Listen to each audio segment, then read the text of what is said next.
Hey guys, welcome to Invest Crest.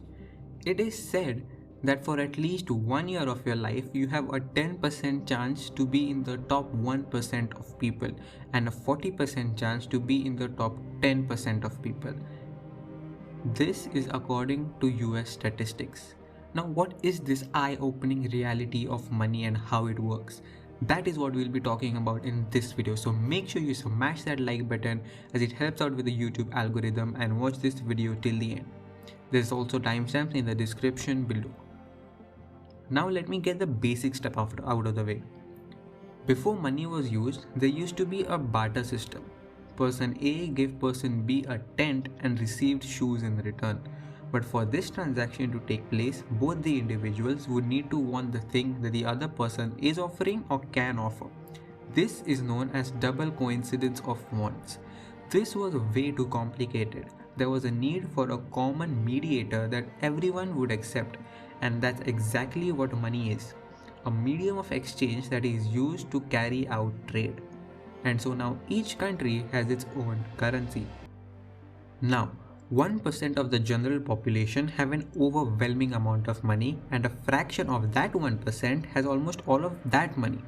It's like the richest 3% of the people own as much of money as the remaining 97%, and many people think that this is unfair and that's a lot of money. But what we don't understand is that this is nature's law. Take the example of the game Monopoly.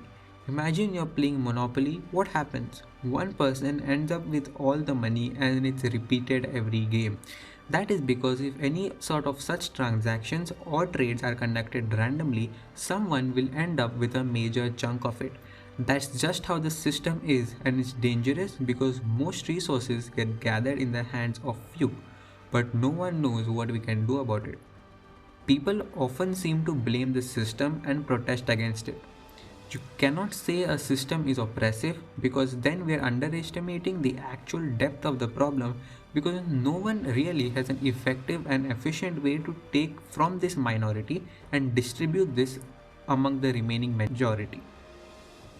What would happen if you gave everyone $1 million? What would change? Pause the video and comment the answer of what you think would happen. Thought of anything? Here's the answer. Nothing will change. Absolutely nothing. There would not be a single percent change in the composition of people owning all these resources.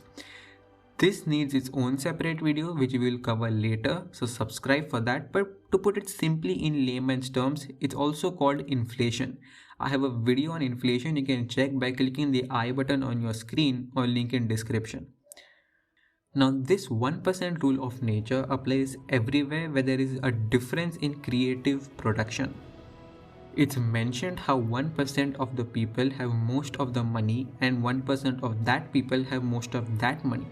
But this is an iterated conclusion of this so-called game that we play, because even this top 1% does churn a lot.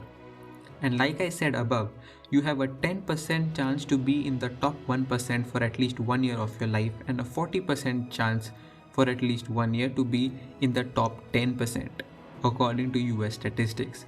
So it's not the same people all the time who have the money, but rather a tiny fraction of people who have all the money.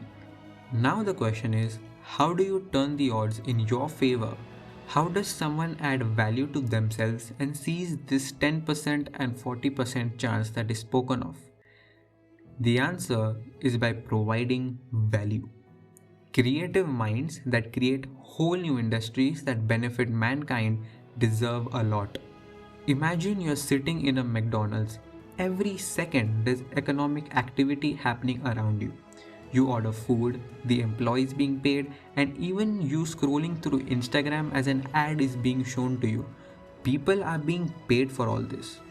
All of this has economic value. Close your eyes and imagine lines from the employer to the employee, from the payer to the payee. These are lines of value. If coffee is valuable to me, I will give the person money in exchange for it. Here a line is formed from me to the coffee owner, from the owner of the coffee to the employee, and all the way back to where the coffee beans came from. This is how the whole world is connected by lines of value.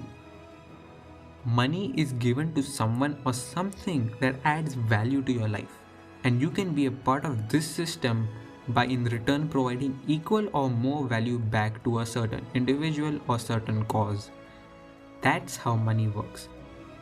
So thank you guys so much for watching this video. This was a basic, although not so basic, understanding of money. We'll get into more depth and detail about this, so make sure you subscribe for that for future videos. Hope you enjoyed this one.